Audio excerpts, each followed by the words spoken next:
you're running a business, you're going to be suffering every day. That job kind of fizzled out, got paid off, made redundant, kind of last one in, first one out type thing. The only other thing that was going to break was myself.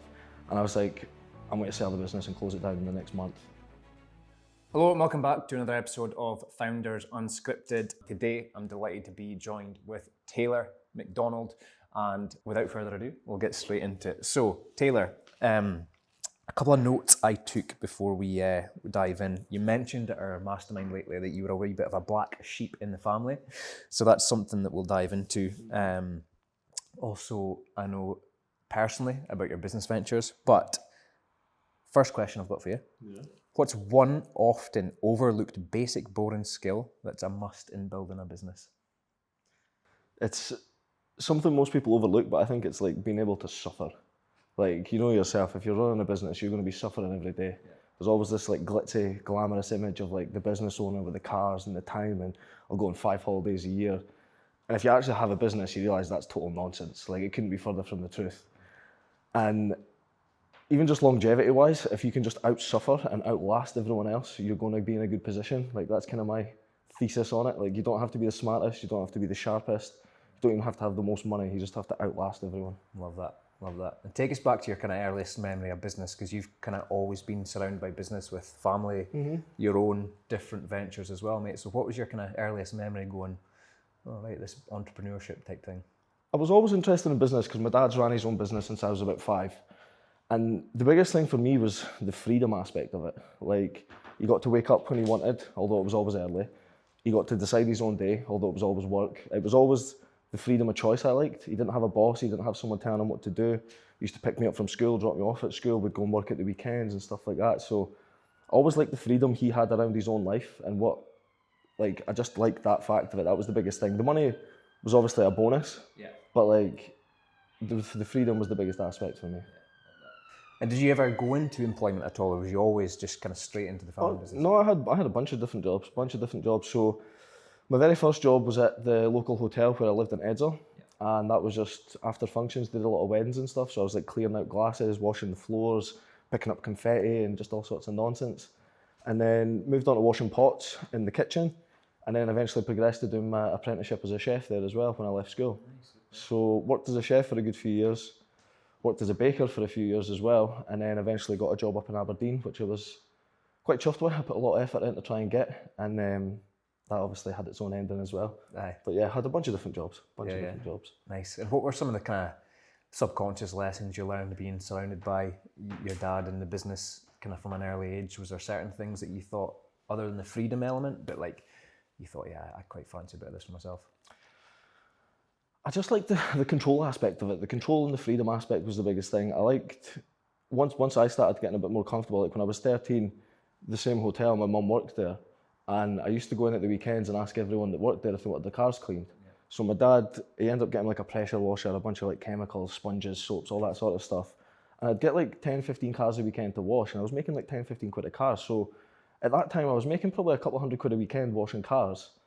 And I was doing a paper round through the week, but most of my pals were doing a paper round and getting like 20, 30 quid. Whereas at the weekend I was making like a couple $100, and I'm like, right, okay, so if I just do some stuff and put an effort in, I can actually make a decent, at that time, a really good, like comparatively, a really good earning. Yeah, class. So take us to the kind of first venture into your own world of business. How did that come about? Obviously being a chef, how did that then, you said it had its own ending, how did that then transition? I always enjoyed the cooking. I liked the stress of it. I liked the creativity of the food. I loved being able to take like a bunch of ingredients and make like a really nice dish. And like, I've always liked that aspect of it. I like the pressure as well. Like, notoriously it's long hours, a lot of stress. You're doing like sometimes double weddings in a weekend, feeding like 150, 200 people. Like, I just loved the pressure of it. As I kind of got a bit older, the money and the hours were just a bit, the hours were antisocial. You get a Monday and Tuesday off, and the wages were like 250, 300 quid a week. So at the time it was like, it wasn't that great. And then I'd been through a couple of different jobs, but I really, at that time, being from the Northeast, you guys will know as well, oil was the big thing. Like, anyone that had any sort of nice car, nice living, nice house, all the good stuff, they were probably offshore, or certainly that's what I'd seen. So I put a lot of effort into doing like Banksman Singers courses, different types of courses to try and get myself into the offshore space. And then eventually got a job up in Aberdeen at a non-destructive testing company, which At the time, I was like, oh my God, I've made it. I was like, all that effort, all the money I put into the courses, the time, the studying, and I finally got the job, and I was like, took a wee breath of like a sigh of relief. I was like, right, I just need to get my head down, work in this job, and I'll be flying, like I'll be sorted. And then, lo and behold, oil got shelved in like 2016, 2017. Right. That job kind of fizzled out, got paid off, made redundant, kind of last one in, first one out type thing.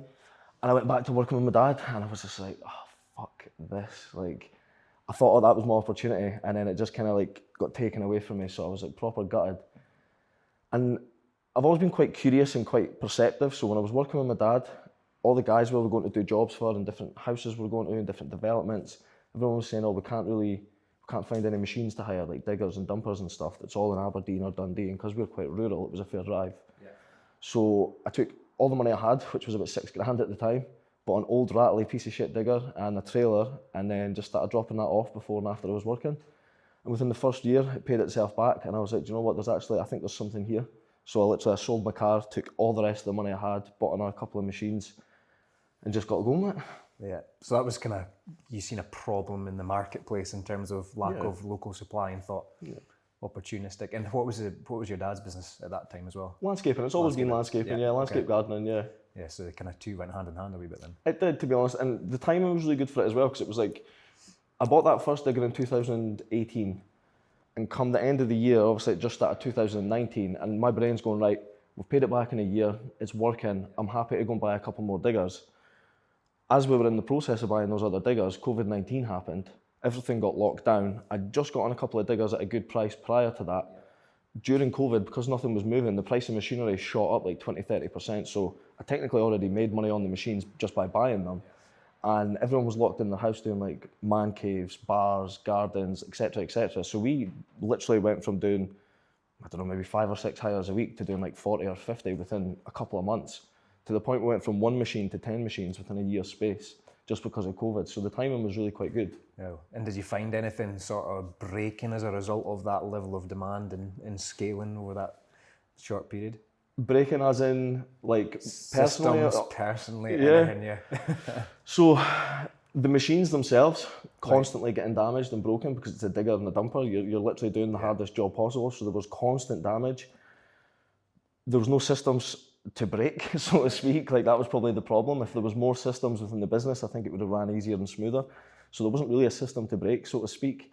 The only other thing that was going to break was myself, because I was the system. I took all bookings, all calls, everything went through me, and it was so dependent. And that was obviously one of the big problems. So yeah, it had its benefits, but it also had its downsides as well.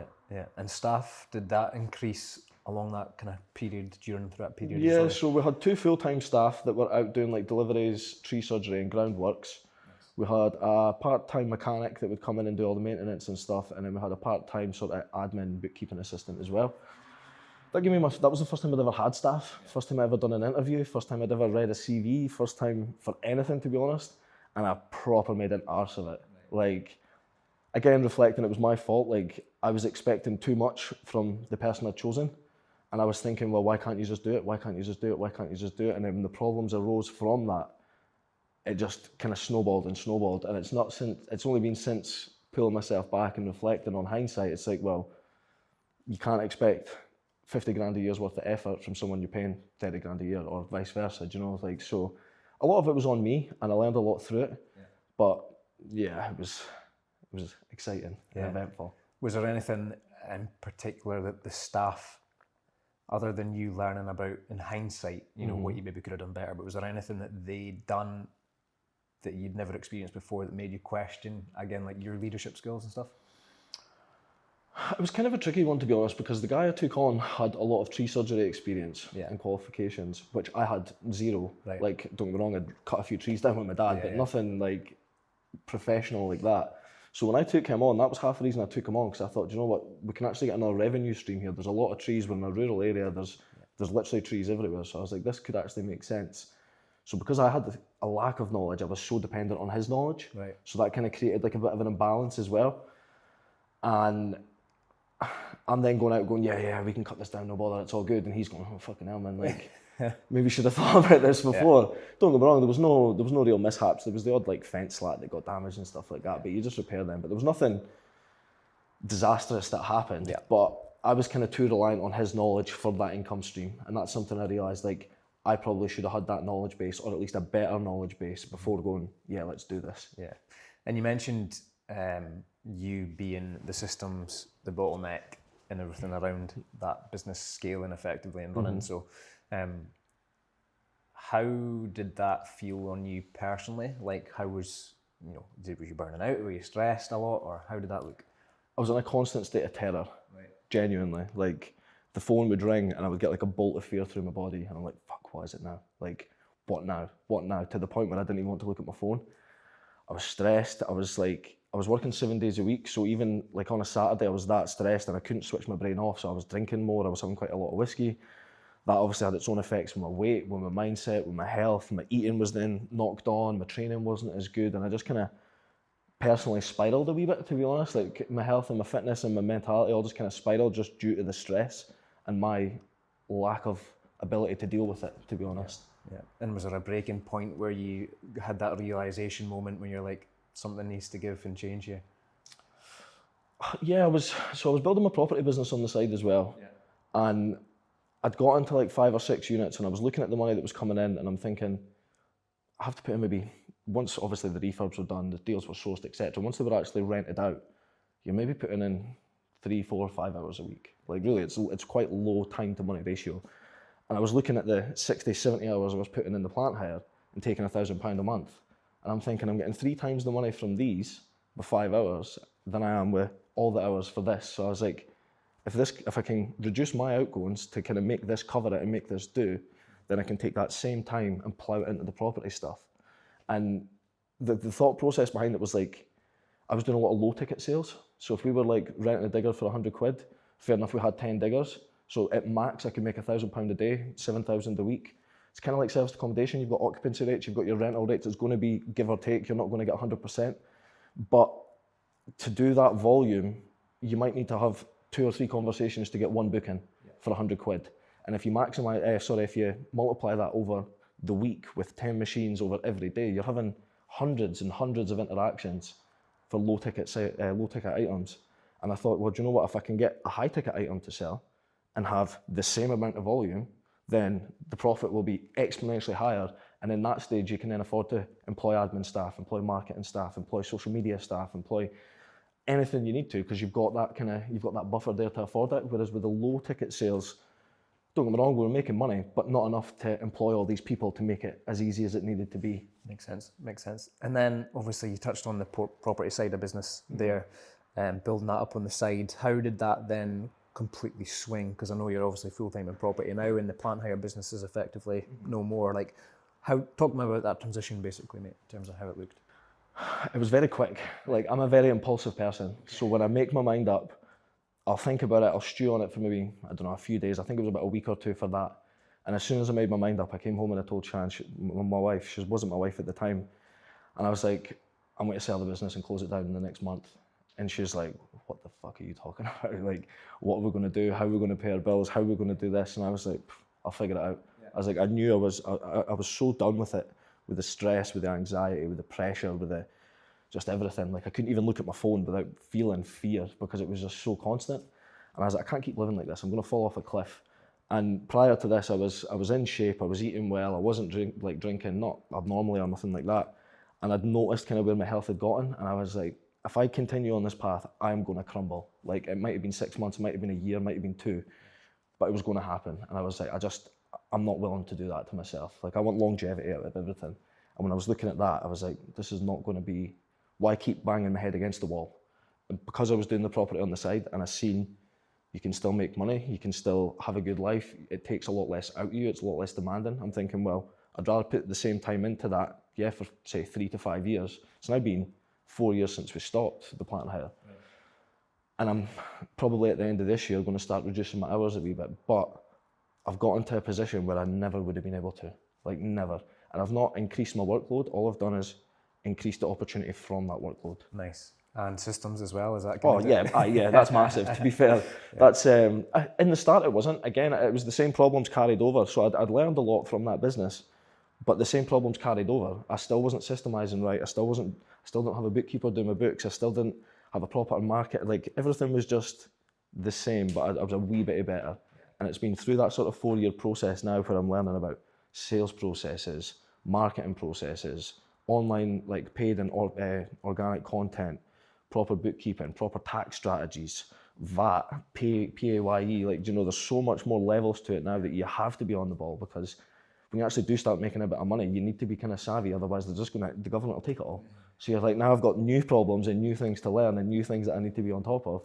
So it's never ending. It's constant. Yeah. So touching on the property side then, so what was your kind of first venture into the property world back in the day? So I bought a little commercial shop when I was 21. I'd saved up a bunch of money. I've always been really good at saving, to be honest. That was always my thing. We didn't really have spare money when I was growing up, so I was always like, I'm going to hold on to this for dear life.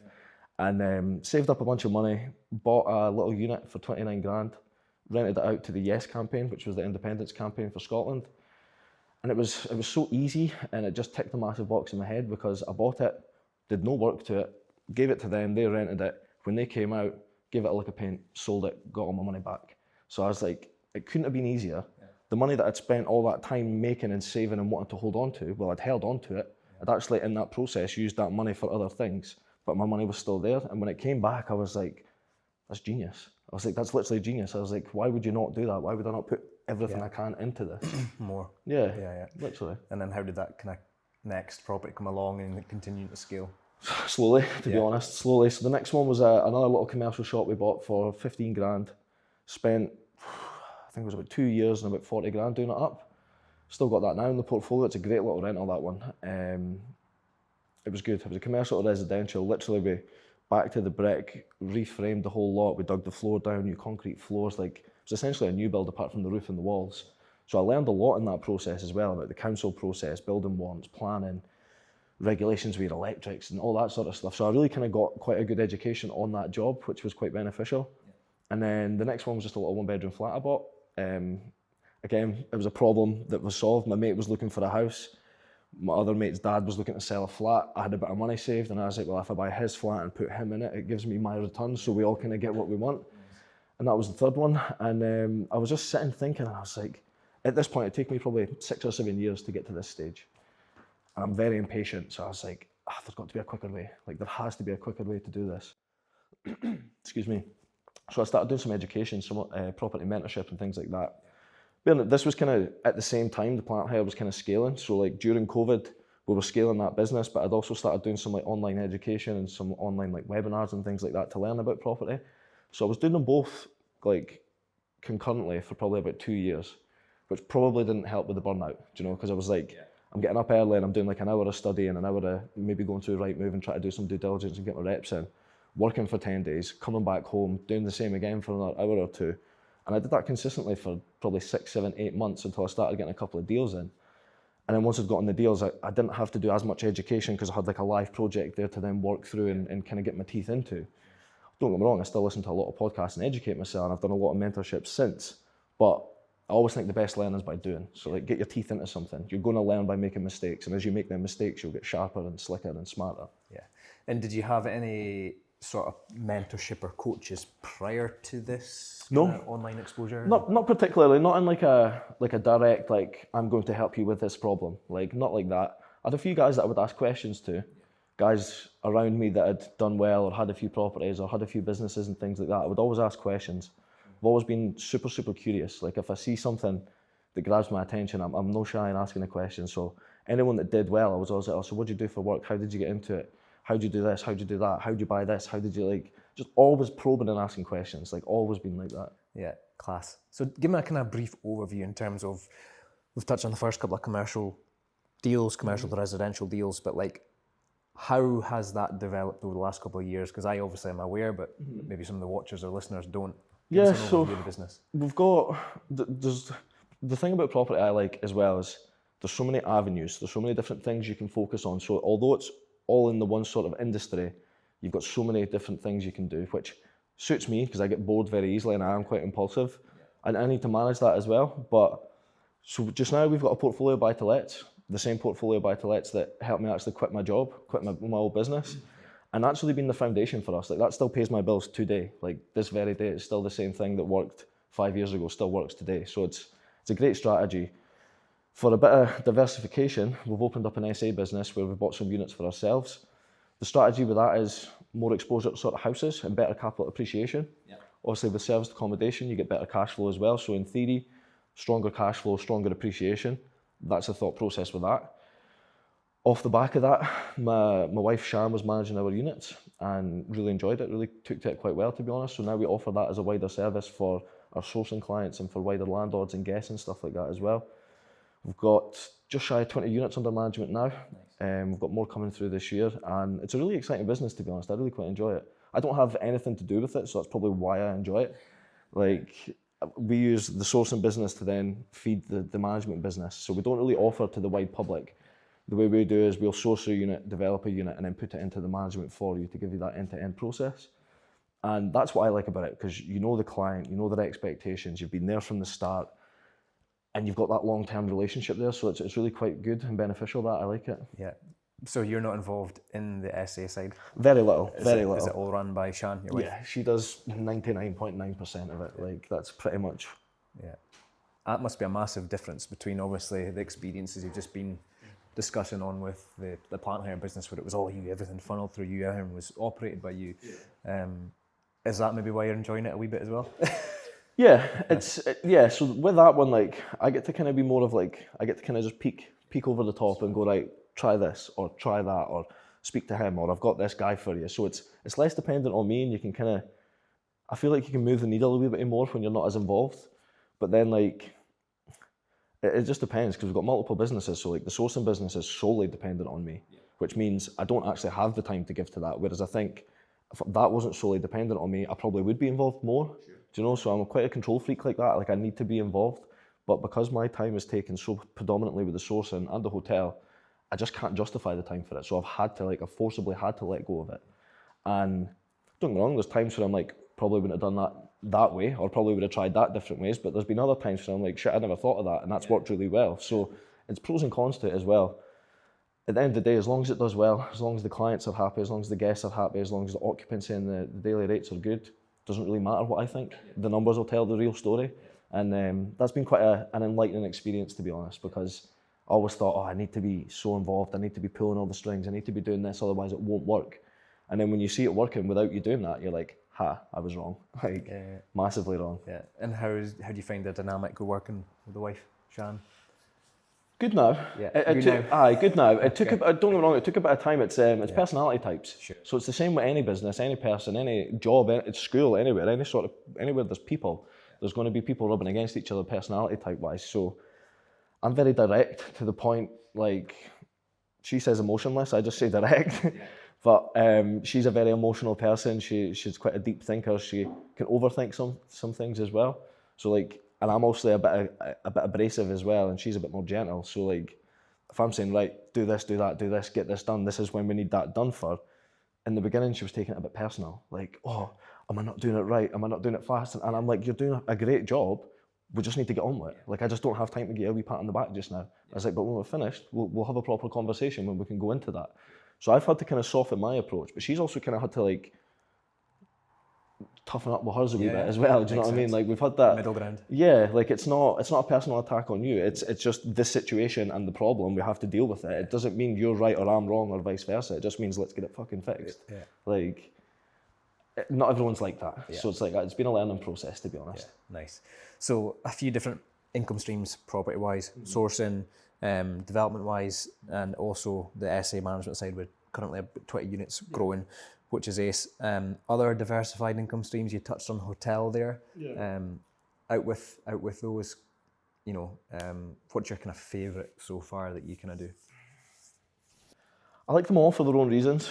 The sourcing I like because I like sales. Yeah. Like I like making a sale and moving on to the next one. I like the constant chase. Like I thoroughly enjoy that, and I think I need that, to be honest, to keep me entertained.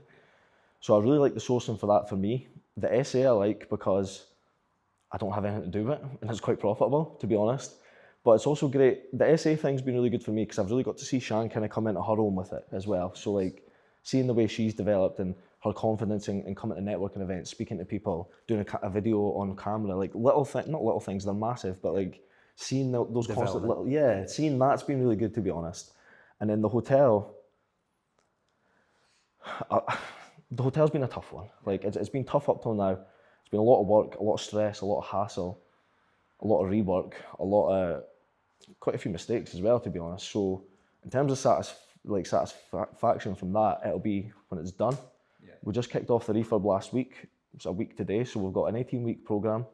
17 weeks today, we should get the keys back and get it dressed and get it open for the grand opening. So I think that's when I'll get that relief and the nice feelings and the job done sort of thing. But until then, it's just kind of head down, one foot in front of the other, like, let's get this done. Yeah.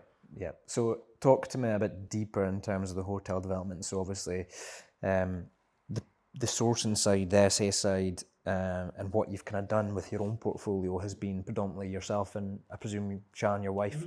Mm-hmm. But now the hotel development, for those who don't know, give us a kind of overview. How did that come up? Who's all involved? Mm-hmm. If you can, dive into the numbers maybe and just kind of give people an idea of, well, you've started from this kind of smaller commercial unit to now this absolute beast of a commercial development as well. So, excuse me, it came about, I'm quite active on social media, always have been. Well, not always, but since I got into property, I always have been. And the hotel was up for sale on the market. I know the previous owners, they're family friends of mine. Yeah. So they've been keeping an eye online and seen that we're doing a bit of sourcing, doing a bit of buying, doing a bit of selling, that sort of thing. And I reached out to them because I was planning on hosting a networking night. Right. And I wanted to find a classy building in Montrose, local to me, that I could use to get some local people in and do some sort of events. And when I went in, I was like, oh wow, this place is stunning. Like, it was really nice at the time. And got speaking to them. The event didn't transpire. It didn't come into anything. And it was maybe about a month later, the owner gave me a call. And she's like, look, I want you to come in so we can have a little chat. And I was like, all right, okay, wonder what this is about. Because I didn't know it was for sale at that point. And then she mentioned, oh, property's up for sale. We're looking to retire. Do you know anyone that'd be interested? And I think it maybe been like a month prior to that, I'd just sold another guest house, B&B, up in Ballater to my now business partner, David. And it was a cracking place, that one up in Ballater. It'll be 12 rooms when it's done, right on the main square. Ballater, like, brilliant views. It's just such a stunning location. And when we done the deal and it was all done and like he paid the fee, all that sort of stuff, we made the agreement. And I just got this wave of like, oh, you absolute shitebag. Like, I should have gotten about it with him and partnered up. And because I felt like that, and I was like, I stewed on it for a wee while. I was like, why did I not recognise the opportunity? Why did I not go for it? Was I not paying attention? Did it scare me too much? Like, what was it? And it really bothered me. So when this hotel came up, I thought, you know what, I'm not missing out twice. Like, it's not happening. And I knew it would be hard. I knew it'd be a lot of work. I knew it'd be a lot of effort. I knew it wouldn't be anything like we'd thought probably. Like, nothing ever goes to plan as it is, but I knew it would be hard. So I spoke to David. He was keen. I spoke to my other business partner, Andrew, who I'd done a couple of previous deals with, and got the guys together, and we looked at it and we thought, do you know what, we're going to go with this. We're going to run with it. So made the decision, went ahead and purchased it. It was, let me get this right now, 715,000 for the purchase. Our development, now that we've reworked it all, is sitting at about 800 grand, which was always our budget. Yeah. Half the stress came because we kind of gave away too much control to the wider team, too much decision making. And when the initial price came back, it was like 1.7 million. And when we were looking at that, we were like, this is fucking dead in the water. Like, what we're going to do. So the last sort of 4 months has been redesigning the whole project, redesigning pretty much every part to like where the sockets to go, to like every single little detail has been reviewed 5, 6, 7, 8, 9, 10 times, multiple, just so much work. Yeah. But with that, we've gotten it down to where we want. I feel like we're getting much better value in terms of like the end product. That'll actually be much nicer, better suited for what we're doing. And again, it hits the price point, which is kind of critical because it would have killed the deal. But we're 715 on purchase, 800 on the refurb, probably about another 100 on like furnishing and dressing, usual stuff. Sure. Fees, I can't honestly give you an honest answer on that because we've pretty much paid double fees now at this stage because we've reworked everything and we've got new team members on board and things like that. When all said and done, I'm pretty sure we're going to be sitting about the £2 million spend mark, okay, give or take. And our GDV on that is 2.4 million. Nice. Which, still a bit of meat left on the bone, but there was a lot more in the beginning. Yeah. There was a lot more. Yeah. How did you find the whole partner selection for the development? So obviously you mentioned David. David was the guy that you sourced the Balter deal onto, and then there's Andrew in the mix. So there's the three of you collectively there.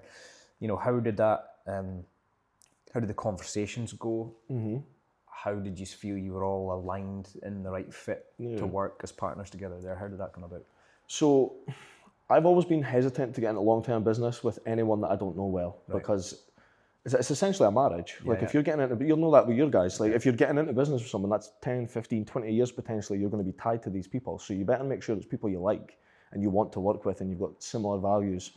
So I'd done a few sourcing deals with David, and I loved the way he was just active. He was just on it. He was like, nothing was a problem. I'll get it done now. If he needed to drive from Glasgow to Aberdeen, he would. Like, he was just on it. And I was like, I like his attitude. I can steal a wee bit of that for myself and just get after it. Andrew, we'd done a flip and my sourcing deal as well, I think. And I really liked his attention to detail. And I really liked the way he worked. I really liked the way he carried himself. And I just liked spending time with him, to be honest. He was like my type of person. What I noticed was like, we all have very similar traits, like base traits in terms of like work, dedication, time. We're committed, that sort of thing, but we're all so completely different as people. Like, we have like the same core beliefs, the same core values, but we have like offshoots as well. So we are very different in that sense as well. And I think that's essential for it, because if you've got three people the same, you're going to end up butting heads quite a lot. I think this, I think that, I think this, I think that. Whereas when you've got three different perspectives from three people that are all pretty switched on, pretty on the ball, know what they're talking about, you can actually push through a lot quicker, because my idea might be wrong, but Andrew might be right, or David might be wrong, but Andrew might be right, or vice versa, you know? So it's like, it's good in that sense. And it's been easier to keep going when you've got other people there. Yeah. Like, it makes it easier to keep going. Yeah. So how have you split roles then based on kind of skill sets and different kind of characteristics? So David predominantly deals with the management. Excuse me. He'll deal with like the back end stuff. So he'll deal with all the guests, all the bookings, all the marketing, socials, like all that sort of front end stuff. Andrew and I have been dealing with a lot of the project stuff. So we've been dealing with most of the professionals, getting all the design, all that sort of thing hashed out, dealing with contractors and stuff. Andrew and his wife have done a lot of the interior design. And when it came to like the finance and the private funding, that was sort of my job as well. So We've all kind of got our own bits that we work on, but we do kind of muck in and help out when needed as well. Yeah. What excites you most about that kind of partnership? Is this going to be a one-off with this development? Do you see this growing arms and legs? We've recently just taken on a new shareholder just in like 2 weeks ago. And he's just coming on basically as a funding partner, essentially. So we're planning on buying at least 5 of these units over the next 5 years. And he's kind of the final piece that makes it like not easy, but easier. Yeah. The most difficult part about these types of projects is, because we're using development finance, there's 3 QSs looking over all the documents. We've got our one, you've got the contractors one, you've got the lenders one. You've got the volume of paperwork, the volume of solicitors work, the volume of time and bridging loan payments every month, and like, it's just so overcomplicated. Whereas if you've got a funding partner there, it reduces that complication so much, which makes it more profitable, makes it slicker, makes it faster, makes it more in our court, It means we've got more control over it. So that should make it a lot slicker, and it should make it a lot easier. Plus, we can take all the learning and all the mistakes we've made on this one and then just not repeat them on the next one. Yeah. So obviously that's went from effectively 3 shareholders and directors to now having this 4th kind of partner come in.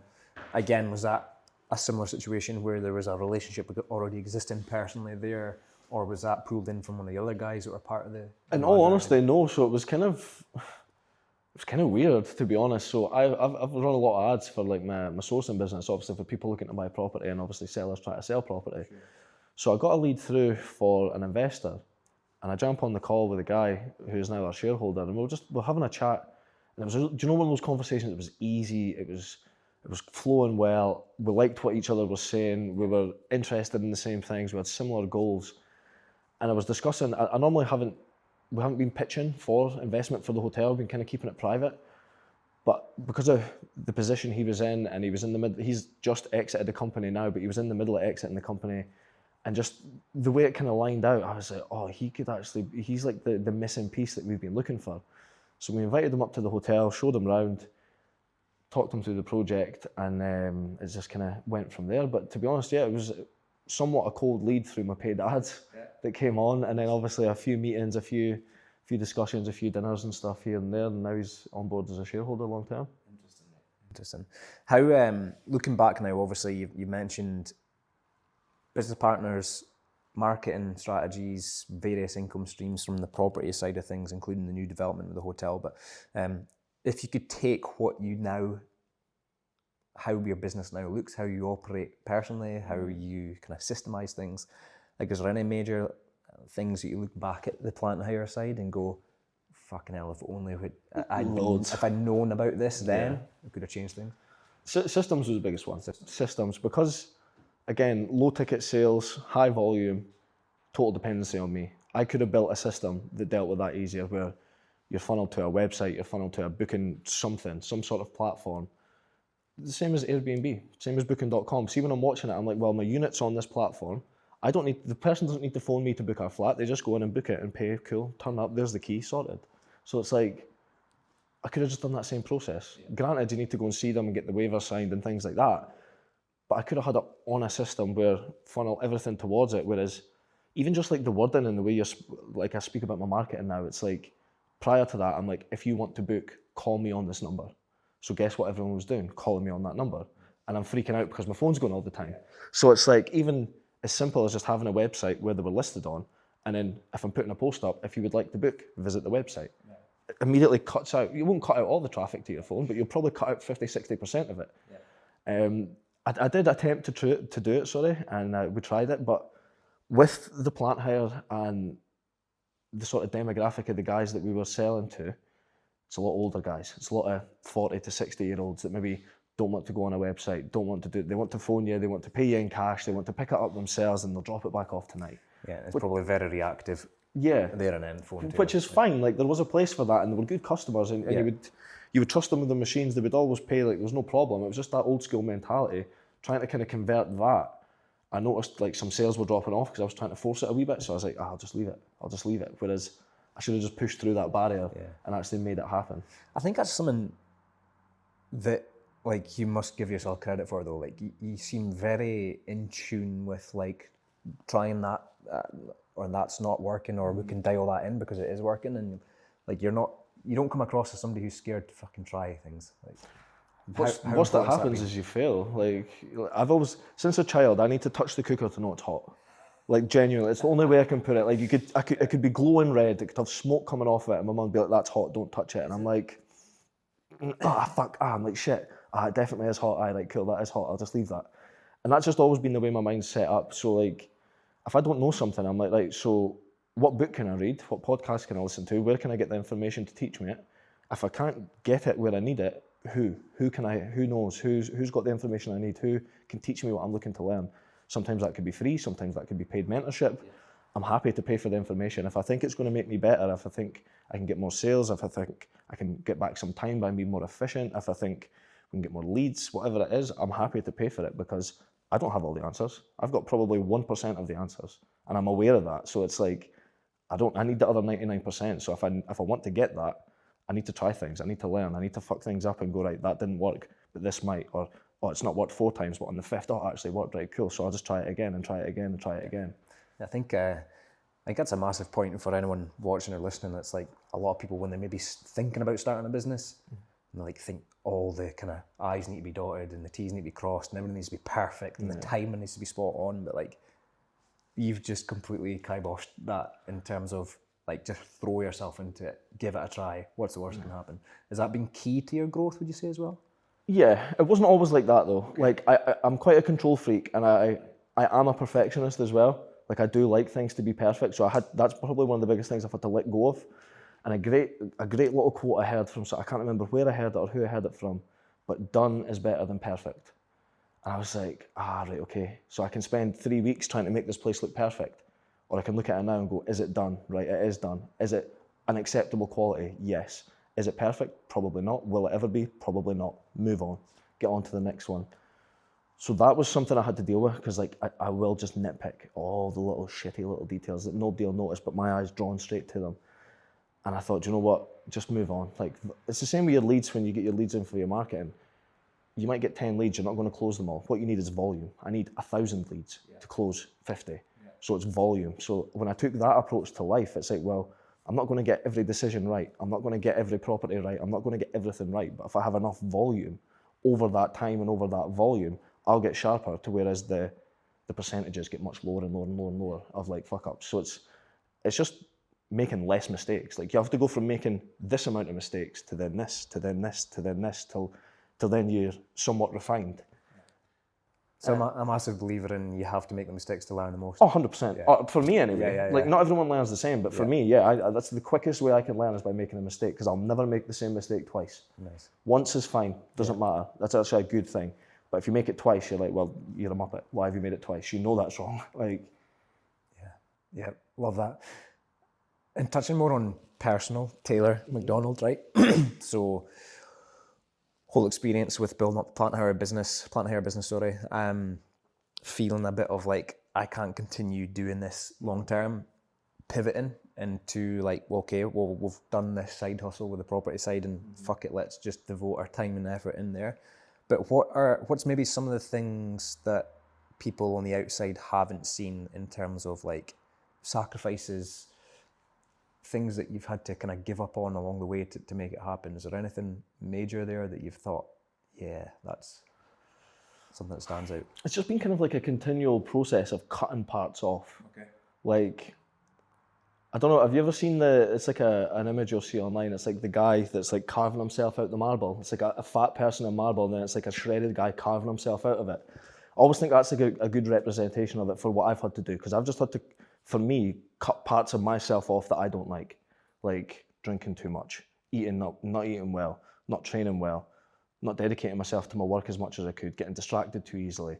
Just all these little parts of myself, like, I just had to cut them off and just be more disciplined and more strict. And that's a continual process. I'm still doing that now. Like, it doesn't stop. Like, there'll be certain friends you have to cut off. There'll be certain family members you have to cut off. There's certain, even down to like the music you listen to, and what do you actually put into yourself? What kind of books are you reading? What kind of, are you sitting scrolling Facebook endlessly, just watching shit? Like, what you consume is what you become. So like, if you're consuming shit, what you need to do is just slowly cutting things off, and just until what you're left with, you're actually proud and happy to look at.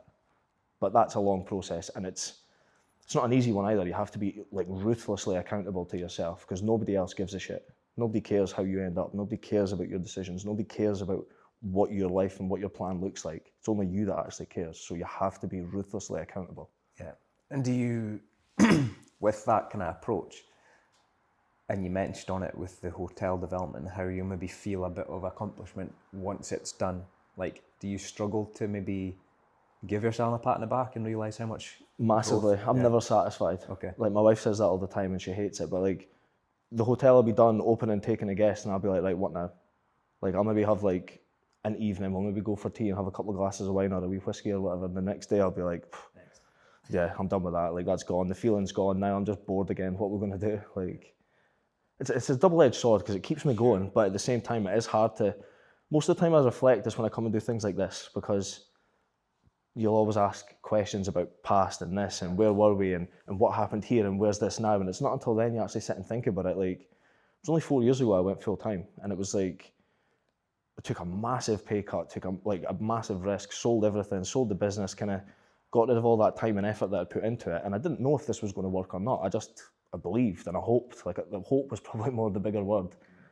And it's been hard. It's been way harder than I thought, and there's been a lot more twists and turns and pitfalls, but I would say the 4 years I put into the plant hire didn't profit me much, but benefited me massively.